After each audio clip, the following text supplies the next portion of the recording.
Hello, everyone. Thank you for coming to my channel today. How did humanity become a game changer today? I'd like to talk about that. No one can deny that 8 billion humans in the world are now at the peak of the Earth's ecosystem. And what made Homo sapiens today is civilization and technology built on a brilliant brain.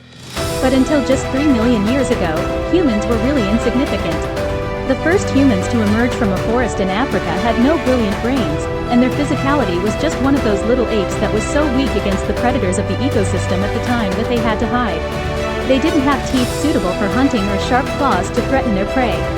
So, between 3 and 4 million years ago, early humans used thick, big molars to eat the roots of plants or crush fruits. But as the climate in Pleistocene Africa dried up 2.58 million years ago and tropical forests gradually began to turn into grasslands, humans who were crumpled had powerful physical abilities to overwhelm their surrounding animals and evolved into game changers in ecosystems. What was that? Let's begin the secret of the race for survival before humans had excellent brains. About 2.5 million years ago, when the global temperature drops began to turn dense forests into grasslands, plant food gradually decreased, and early humans were forced to turn to animals. But for them, hunting was hopeless. That's because humans didn't use sophisticated tools, they didn't have innovative intelligence, except for bipedal walking, and they were far behind many predators in their bodies. So our ancestors had a special strategy. That's the daytime. As it is now, grasshopper predators nap leisurely during the day and hunt mainly at night, and early humans began searching for prey during the day, avoiding the time when they were hunting. Of course, the beginning would have been a body cleaner strategy class to find animal corpses left behind by other predators who hunted themselves. Well, aside from that, the word midday is important here. The strategy of hunting during the day had the advantage of avoiding competition with other predators, but it was followed by an obstacle called heat. Therefore, since about 2 million years ago, human groups have gradually lost their hair, and instead evolved into a trait in which sweat glands develop. In other words, individuals who are good at controlling body temperature in hot environments were naturally selected. Thanks to this, humans are able to run longer than any other animal.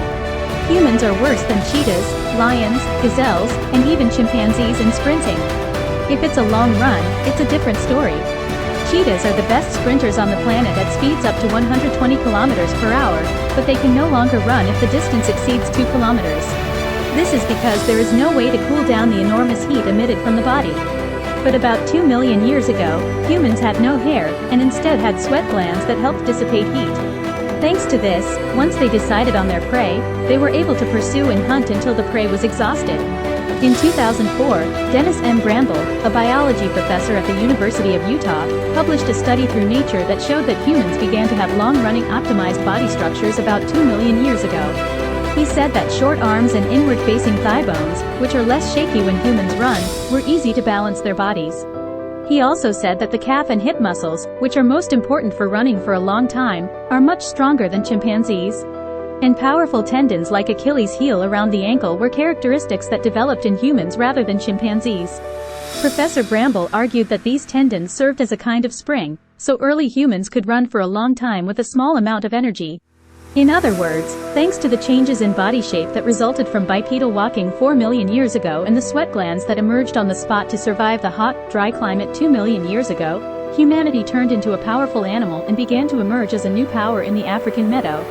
And around the same time, humans began to have another physical ability that no animal could ever cross, so it was throwing. A human baby is pretty good at throwing things even when he's only 2 years old. At first glance, it doesn't seem like a big deal, but only humans on Earth can throw it. Four-legged animals without hands are completely impossible, or hand-using primates are also terrible at throwing.